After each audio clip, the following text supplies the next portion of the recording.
안녕하세요. 이가령입니다. 오늘은 글 보는 기준표에 대해서 한번 말씀드려 볼까 합니다. 글 보는 기준표가 정해져 있으면 내 마음 상태와 관계없이 아이들 글을 평정심으로 좀 봐줄 수가 있어요. 그런데 이 글을 어떻게 봐야 되는지 그 기준표가 없으면 내가 마음이 좋을 때는 그래 잘했다 라고 칭찬을 하거나 아니면 내가 마음이 조금 안 좋으면 좀 더 길게 써보자, 네 생각을 좀 더 써보자, 이렇게 이야기를 붙여주는 경우도 있죠. 같은 글을 보면서 내 마음 상태에 따라서 이렇게 글 봐주는 기준, 방법이 달라지면 아이들은 어느 장단에 춤을 춰야 될지를 몰라요. 오늘은 글 보는 기준표를 제공해 드리도록 하겠습니다. 이걸 보시고 이 수준으로 아이들 글을 좀 봐주시면 되겠다 생각해 주시면 감사하겠습니다. 네, 이게 글 보기 기준표입니다. 기준표를 살펴보면 첫째, 있었던 일을 그대로 솔직하게 썼나요? 두 번째, 그때의 장면이 잘 드러나게 썼나요? 세 번째, 글에 나오는 사람들의 생각이나 태도는 어떤가요? 우리 말법에 잘 맞게 썼나요? 이게 이제 글 보는 기준표라고 할 수 있습니다. 그러면 이 기준표를 가지고 아이들이 다른 친구의 글을 어떻게 봐주었는지 한번 살펴보도록 하겠습니다. 3학년 아이가 쓴 글인데요. 엄마, 아빠, 나빠. 내 동생 경환이가 놀아달라고 해서 내가 놀아주었는데 경환이가 잘못해서 이마에 혹이 났다. 그런데 엄마와 아빠께선 나만 혼을 내셨다. 어저께는 진짜 안 좋은 날이었다. 이런 글이었어요. 그래서 이걸 보고 다른 친구들은 이제 글보기 기준표에 따라서 이렇게 물어봤어요. 옆에 있는 것은 제가 설명의 편의를 위해서 문장마다 번호를 붙였습니다. 그 번호를 가지고 아이들이 이제 궁금한 걸 물어봤어요. 1번, 내 동생 경환이가 놀아달라고 해서 내가 놀아주었는데 경환이가 잘못해서 이마에 혹이 났다 그랬어요. 그러니까 선영이가 1번에서요, 언제 있었던 일인지 궁금해요. 이렇게 물었어요. 두 번째, 영주는 어디서 무슨 놀이를 했는지 나타냈으면 좋겠어요. 이렇게 얘기를 했어요. 이 두 친구는 글 쓰는 법을 아는 친구죠. 글은 언제, 어디서 있었던 일인지 드러나는 글이 좋은 글이다라는 걸 배웠어요. 그러니까 동환이가 이렇게 말해요. 어젯밤에 거실에서 잡기 놀이를 했어요. 하고서 대답을 해 주었어요. 그러니까 미정이가 경환이가 혹이 난 건지 동환이가 혹이 난 건지 잘 모르겠어요. 그러니까 경환이는 동환이 동생이에요.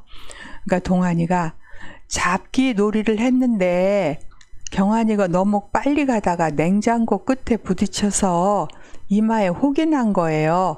그러니까 경환이 이마에 혹이 난 거죠. 자, 그 다음에 이제 두 번째. 그런데 엄마와 아빠께서 나만 혼을 내셨다. 그러니까 수혜가 이번에서요, 엄마가 뭐라고 하셨는지 썼으면 좋겠어요. 이렇게 말했어요.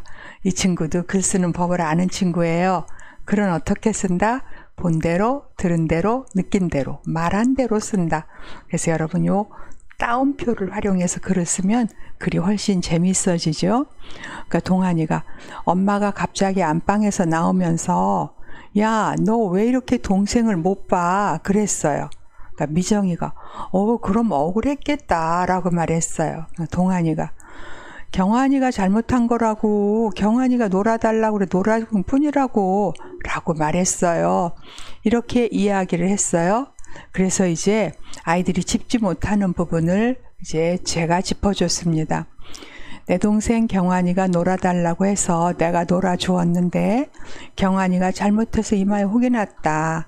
이 문장은 너무 여러 가지가 들어있어요. 첫째, 경환이가 놀아달라고 하는 이야기, 내가 놀아준 이야기, 경환이가 잘못한 이야기, 이마에 혹이 난 이야기.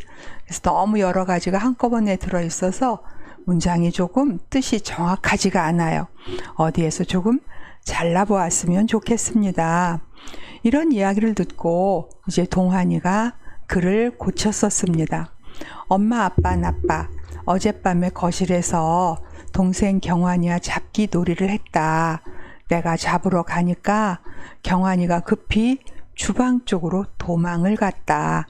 그런데 너무 급하게 도망가다 냉장고 문틀에 부딪혀서 이마에 혹이 났다. 경환이가 으앙하고 크게 울음을 터뜨렸다. 이마가 조금 빨갰다. 경환이 울음소리에 엄마 아빠가 안방에서 나오시면서 야, 너 왜 이렇게 동생을 못 봐? 경환이가 잘못한 거야. 경환이가 놀아달라고 그래서 놀아준 것뿐인데. 그래도 그렇지. 왜 뛰면서 놀아? 하시면서 나만 혼내셨다. 나는 정말 화가 나서 내 방으로 들어왔다. 이렇게 글을 썼어요. 처음보다 글이 훨씬 선명해졌고 자기가 말하고자 하는 바가 또렷해졌지요. 바로 요게 글 보기 기준표예요. 요걸 이렇게 캡처를 해 놓으셨다가 어디에 붙여 놓으시고 우리 아이 글을 봐줄 때 한번 사용해 보시면 좋겠어요. 있었던 일을 그대로 솔직하게 썼나요? 물론 상상한 일 쓰면 안 돼. 아유, 됩니다. 상상한 일도 자기가 있었던 일이죠. 동화를 쓰면 안 되나요? 아유, 됩니다. 다만 동화를 쓸 때는 이게 꾸며낸 이야기다라는 걸 좀 밝히고 쓰는 게 좋겠어요. 이게 무슨 소리냐면 자기가 겪은 일을 쓰면서 그 겪은 일처럼 거짓으로 이렇게 겪은 일을 갖다가 꾸며서 쓰는 것은 좋은 방법이 아니에요. 그래서 동화는 동화대로 그냥 쓰고 겪은 일은 있는 그대로 솔직하게 쓰는 글이 가장 좋은 글입니다. 네, 요즘은 그 아이들이 긴 글을 못 쓴다고 걱정하시는 분들이 많으시죠. 학교 선생님들도 요즘 아이들이 긴 글을 못 써요. 이렇게 걱정을 하고 계시고요. 또 부모님들도 우리 아이는 글을 길게 못 써요. 이렇게 걱정을 하시는데요. 물론 글의 가치를 길이로 판단하는 것은 맞지 않습니다만 아이들은 제 학령에 맞게 어느 정도 글밥이 나오도록 교육을 받고 훈련을 받는 게 맞습니다.